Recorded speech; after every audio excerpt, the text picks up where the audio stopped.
Nasubiye kubaramutsa no kubaha kaze mwese banywanyi bacu mukurikira amakuru n'ibiganiro dushikiriza kuri no mboneshakure yacu kandi yanyu ya ICTV. Nanone no mwanya wayagezweko ariko aravugwa cane irya nino. Tubashikiriza amakuru avugwa muri politike, inkuru zivugwa mu mutekano, izivugwa mu birabana n'ubutungane agateka kazina muntu, zivugwa mu kibano n'ibindi vyose bavyagiye biratangazwa mu binyamakuru. Turavyegeranya maze makabikurikira umunota ku yundi bikagushikira iyo wafyonze kuri subscribe n'ahandi uronka amakuru mwene nkaya atari kuri numboneshakure yacu kandi yanyu ya ICTV. Imbere yuko hano makuru tuyaharamvura katubanze twumvirize amatangazo. Mwaramutse neza. Ego hama twagomba dusabe abo babazi nyene iyo moto iyo plaque mubona tugira ducishe ngaha foto yayo, uvuga ko iyo moto ubu nyene mu gatondo ka kare mu bucagucagu abariko barayigendesha bivugwa ko boba bivye umuntu umu mama yaragiye kurangura mu isoko inisome tutaramenya. Rero bagerageza kubatangatanga barabirukako baca bava muri Gikizi muri Gikizi muri Gikizi nyene ngaha mu Kamenge muri quartier Gikizi bamanukana barabara gicenda binjira muri Songa Erigipave. Rero bageze ku mupaka wa ugabura Cibitoki na Kamenge kuvuga muri quartier Songa hari idodani hari biboneka ko batayimetiriza kandi butari bwace neza hatabona iyo dodani. Rero baca kubatagabanije umuvuduko imoto ngomba hisimba, maze gusimba baca bariska kugonga urupangu ruri kuri kote Cibitoki, niko gufata ya moto kubera induru yari nyinshi bariko barabatangatanga aba security. Baca bahitamo gufata bya bindi bivye namba yari sakoshi namba yari biki nivyo bagumije barametiriza, baca bahitamo guta ya moto mu muserege bariruka.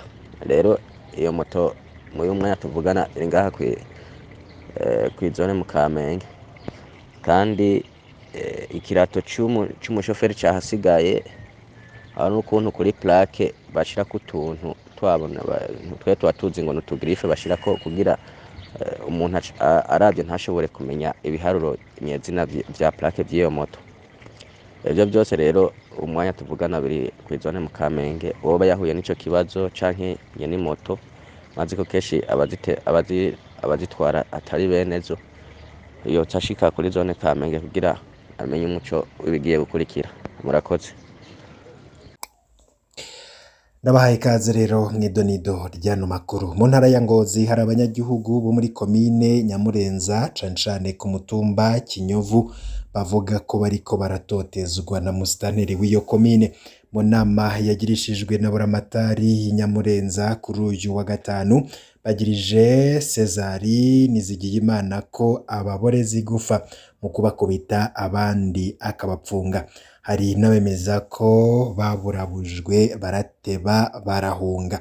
Bamwe rero muri abo banyagihugu bakaba bamenyesheje ko abahohotera abo bivugwa ko batamwemera, bipfuza ko rero akogwa abamushigikiye bo bavyamiriye kure. Musitanteri Nizigiyimana we yahakanye ivyo yagirizwa, yasiguye ahubwo ko ari akarwi kabatamwemera kariko karatoba mu gutegura akajagari. Muri iyo nama hanavuzwe intonde z'abantu bari kw'isonga ryo gushaka gutembagaza musitanteri. Buramatari Emmanuel Ntaconsanze akaba yahamagariye abanyagihugu kubumbatira amahoro n'umutekano, bareke gucanamwo ahubwo baje ku kivi bagwiza umwimbu. Yasavye musitanteri gutwarira bose ataravye abitwa ko bamurwanya canke abamushigikiye. Yandi makuru avugwa, amafaranga y'ababa imiliyaridi 24 z'amafaranga y'amarundi niyo akenewe kugira ishirahamwe Regideso rishobore kuronsa amazi meza abantu baba mu gisagara ca Bujumbura n'abari mu gihugu hagati. Umuyobozi w'igisata c'amazi yabishikirije kuri uyu wa kane inyuma yo kuja kuraba umuhora w'umuyaga nkuba ufasha gukwega amazi wari wagize ikibazo. Innocent Nkurunziza hamenyesha ko inyubako nziza z'amazi ziheruka mu mwaka w'1984 kubwiwe kuva ico gihe haba imiringoti canke ibigega vy'amazi biracari vya bindi ntibiragugwa.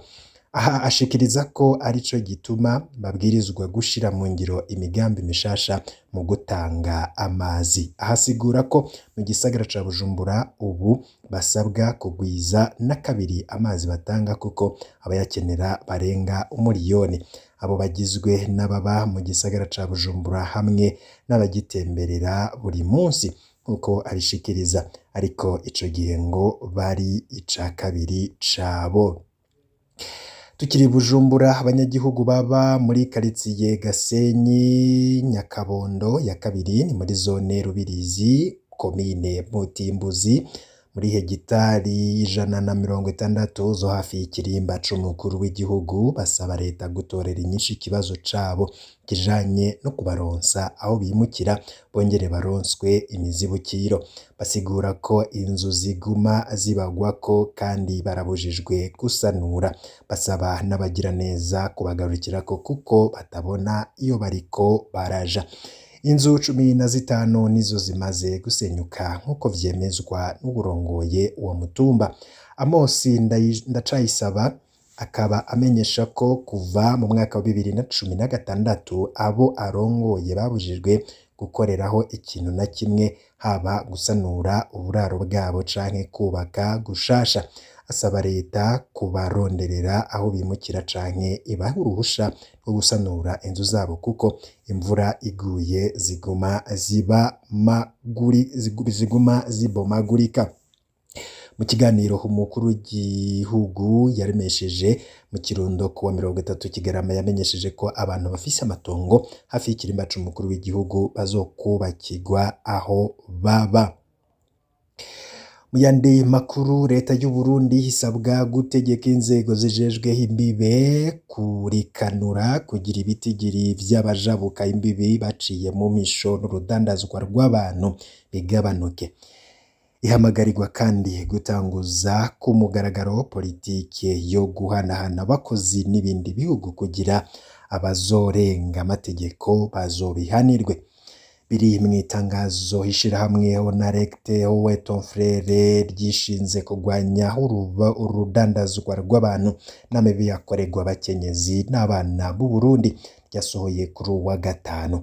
Ni nyuma yaho igihugu ca Uganda gihagarikiye abantu 24 bagirizwa kwinjira ku butaka bwaco baciye mu kinywabi. Prime Mbarubukeye habona ko bikenewe ko abarundi bigishwa amategeko yose ajanye no bwimukira bwisunza amategeko ngo kuko hari benshi batayazi. Kubwiwe bene ubwo bwimukira iyo bubaye burahungabanya agateka kazina muntu n'ubuzima bw'abakozi bugasinzikara harimwo no gupfa. Mu ntara ya Cibitoke Abarundi, Abanyarwanda n'Abakongomani binjira n'abasohoka ku rubibe rwa Ruhwa bakira neza ingingo y'ubushikiranganji bw'amagara y'abantu yo gufuta burundu amafaranga yahora atangishwa ku gipimo ca COVID-19 kubinjira mu Burundi. Urubibe rwa Ruhwa rugabura Uburundi n'igihugu c'u Rwanda mu ntara ya Cibitoke. Bemeza ko amafaranga basabwa kuri ico gipimo yari intambamye kuruja n'uruza. Bakiriha rero amadolari 5 bavuga ko vyari bibagoye cane. Iyo ngingo ya leta y'u Burundi yo kuri uyu wa kane ifashwe inyuma y'iminsi itari mike. Abanyagihugu bo muri ivyo bihugu basaba ko ayo mafaranga yo kwipimisha COVID-19 kubinjira ku butaka bw'u Burundi agabanywa canke agafutwa. Daji COVID naisha Burundi, si tuko mudwani hapa, watu wako na raha. Tuko mudwani uko na sepejere yako ni kugongesha no naendelea mama vile vya zamani tena. Tunaanza mvuma zamani daji. Mambo mwaka mpya na mambo mapya mama. Tunaanza ya mpya tena. COVID bai dada bai njofuye iko hapa. Integuro y'ibwirizwa rigenga imbibe nshasha z'intara, amakomine, amazone, imitumba, amakaritsiye yemejwe 100% n'inama nkenguzamateka kuri uyu wa kane. iyo nteguro yaheruka kwemezwa n'inama nshingamateka nk'uko biri ku rubuga rwa Twitter rw'iradiyo n'imboneshakure y'igihugu amakaritsiye ya INSS Asiatique Cibitoke Buterere na Industriel yo mu gisagara ca Bujumbura azohindurwa amazina. INSS izokwitwa Ngendandumwe Asiatique yitwe Ratiro Cibitoke izohabwa izina rya Mugiraneza, Buterere izokwitwa Mwizero na Industriel ihabwa izina rya Mahinguriro. Ayandi mazina y'amakaritsiye nayo tukaba turaja turayababwira mu makuru yacu ko turaza tugenda turayabashikiriza. Igitega abantu babiri bapfuye ku muhingamo kuri wa kane kubera kubura impwemu bahema mu gihe bariko baroza igikono kijamwo igitoro co mu bwoko bwa essence. Hari ku gituro Sipebu kiri muri karitsiye Nyabiharage mu gisagara ca Gitega bari bahejeje koza ikindi gikono kijamwo igitoro co mu bwoko bw'amazutu nk'uko vyemezwa n'ababibonye. Amakuru hava Inyabiharage avuga ko umwe yatanguye kujayo yaciye abura impwemu acatabaza umugenzi we ariko acikana ataramukurayo. Nubwo n'uwo yari agiye kumukorako nawe nyene yaciye ahitanwa no kubura impwemu. Abasirikare babiri bari baje gutabara nabo nyene babuze impwemu bahema ariko bobo baciye banyarukanwa kwa muganga.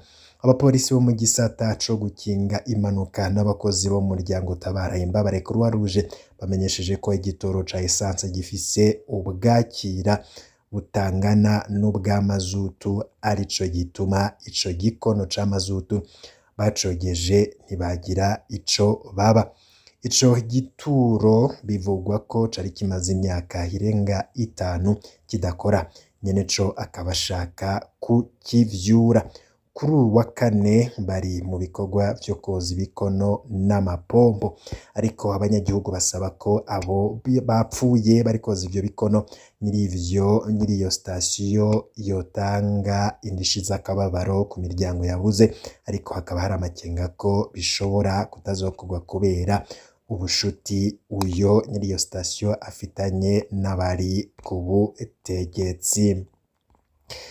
Ni ngaha dusozereye amakuru twari twabateguriye muri kano kanya. Ndakengurutse kuri wewe tubana tuza kurajwa mu mbere bashikirwa n'amakuru n'ibiganiro mwene nkibura fyona kuri subscribe dushaka inkuru igushikira mu bambere. Ibihe byiza kuri mwese ivyo nabipfurije aho muri rya nino mwese dukurikiye.